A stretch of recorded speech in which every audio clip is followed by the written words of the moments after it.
At its core, our public transport system will have a high-capacity, highly connected, and reliable public train system. We are making progress. The expansion of our rail system is on track. Our rail network is growing, on average, by 1 kilometer every month. This year, we will extend East-West line by 4 stations to Tuas West, Downtown line by 16 stations to Singapore Expo. We will soon select and appoint the operator for the Thomson East Coast Line. We have begun to call tenders for Circle Line Stage 6. We have started planning for the Jurong region and Cross Island lines.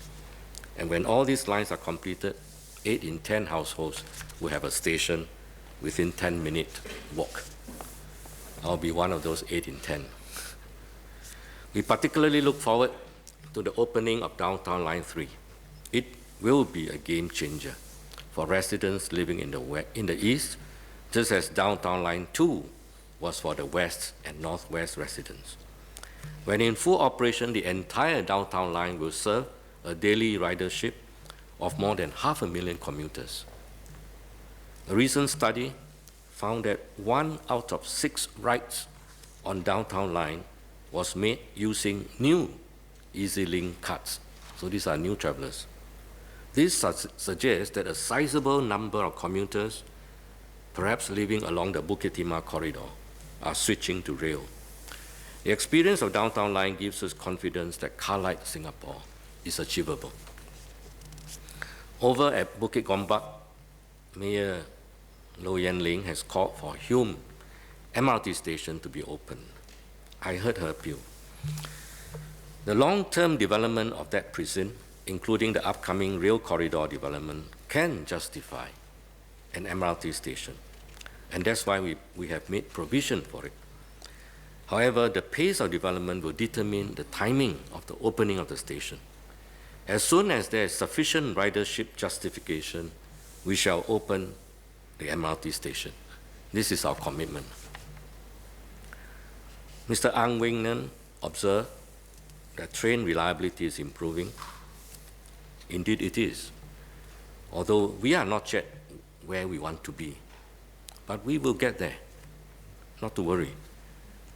As he noted, we have an objective measure called MKBF to track our progress objectively. Our MKBF crossed 160,000 train kilometers in the first half of last year. It further improved to 192,000 in the second half, close to my target of 200,000. That's why I'm raising the bar to the next target of 300,000 train kilometers. And next year, we will shoot for 400,000. It can be done. As I previously explained to Mr. Dennis Tan in this House, raising train reliability is a multi-year effort. It is not multi-week or multi-month. It takes years because replacement of aging assets takes years. We have replaced all the old sleepers. This year, we will replace the old third rail system, which have been causing some problem to East-West lines recently. We will soon complete the upgrade of the signaling system for North-South line, which will bring a lot of benefits to many residents, including the residents of my favorite MP, Engineer Lee Bee Hwa. Next year, we will do the same for East-West line. But let me sound an alert. Resignaling is a complex engineering operation. Engineer Lee Bee Hwa knows that. Getting it done perfectly, flawlessly, is almost impossible. That has been the painful experience of London, Hong Kong, and Taipei. They warn us that we should expect many teething problems when we cut over the signaling system to the new one this year. So I'm all mentally prepared for criticisms from Engineer Lee Bee Hwa. We will do our best to minimize inconvenience, but be prepared for some hitches. So please bear with us. Mr. Ang highlighted the recent hitches between Jurong East and Joo Koon stations on East-West Line. We have very old signaling components there which need replacement. We are planning to replace them, but sometimes maintenance and replacement works cannot be completed during the limited engineering hours. And that's why train service for that stretch was occasionally impacted when planned works extended into revenue hours.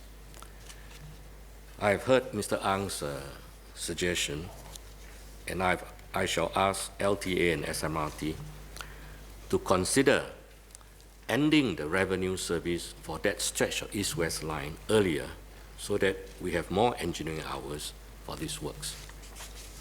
Meanwhile, we have completed the transition of SMRT trains to the new rail financing framework. We took ownership of SMRT's rail assets last October, and Temasek's delisting of SMRT also allows it to focus on its core responsibility without the short-term pressures of being a listed company. This is an important achievement. It took us many years, and I'm glad that we have now completed it. The rail industry structure is now in a better shape to allow us to replace and upgrade aging assets promptly. This should improve reliability. We will soon call tenders to upgrade the north-south, east-west lines power supply system.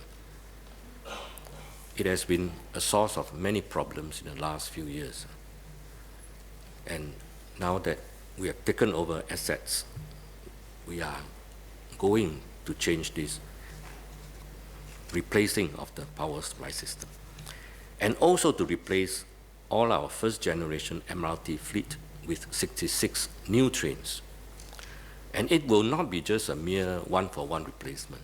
We will, in the process, upgrade the trains as well as the power supply system to tap on new technology which is now available. For the Northeast Line, we are also working with SBST to refurbish and upgrade their first-generation trains. And for the Bukit Panjang LRT, we have started the process for its renewal. We target to call a tender this year for a complete replacement of the aging components and an upgrade of its systems. Mr. Zaki Muhammad asked if we can do predictive maintenance for our trains and tracks. Indeed, predictive maintenance is the way to go. We are acquiring the necessary tools and capabilities for this purpose, and these include new generation automatic track inspection systems and conditioning monitoring tools for real-time data collection and analysis. I also heard Mr. Zaki's concern about noise generated from passing trains. We are aligned with the NEA on what is acceptable level of noise. We are closely monitoring the situation and are implementing system-wide noise mitigation measures. Our trains have noise dampening wheels, and our operators are servicing the train wheels and tracks more frequently. And where necessary, we will install noise barriers. This is, however, a major multi-year program, as we have to coordinate it closely with so many other maintenance, improvement, and upgrading works that compete for precious engineering hours. Besides, buses complement our MRT. Under the BSEP, we have injected 850 buses and introduced 70 new or amended routes. The improvement has been felt on the ground. I appreciate Mayor Low's feedback on new bus services in Bukit Gombak. But I know that we can never do enough. I heard her call for better connectivity to the upcoming community club in Bukit Gombak. She's a very good MP, and I have a soft spot for good MPs. Another good MP is Engineer Lee Bihua. I also heard her feedback on services 811, 860, and more covered linkways. We will see what else we can do. But let me also plead and seek MP's understanding that for financial prudence, bus service provisions requires a minimum ridership. And if ridership goes down as commuters switch to rail, we have to remove or amend existing bus services. Otherwise, you have half-empty buses running on the roads, causing pollutions, and it's also a waste of taxpayers' money. Meanwhile, our bus infrastructure has expanded in tandem with a larger bus fleet. We have now 3 new interchanges and more parking lots at existing interchanges. But critically, we have moved all the bus operators to the bus contracting model, with LTA taking over bus assets and infrastructure. This is another major transformation in the transport sector and for the bus industry. Next month, we will be awarding the tender for the 3rd bus package at Seletar. The tenders have now been closed, and I was looking at the bids, and it has attracted very competitive bids with lower prices on average compared to the previous 2 tenders. This is good for taxpayers. Later this year, we will call the tender for our 4th package at Bukit Merah. With competition, bus operators are working harder to improve their service, and this is good for commuters. As Mr. Melvin Yong pointed out, our bus captains are the key to delivering higher service levels. Our bus captains strive to improve bus arrival regularity and reduce bunching, a very big complaint from the ground.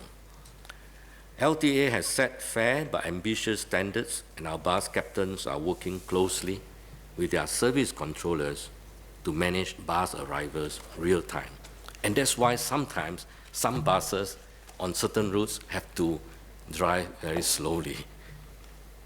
And that is because they want to arrive punctually as scheduled, because road conditions can vary during the day. And this is the only way to solve the bunching problem.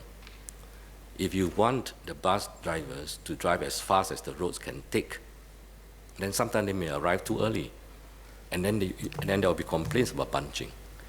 But I accept that this is still a new system, both for regulator as well as the regulatee, and we shall see how else we can calibrate the systems to make it work better for us. But it has worked very well elsewhere, London, Australian cities, and I see no reason why it cannot work here too.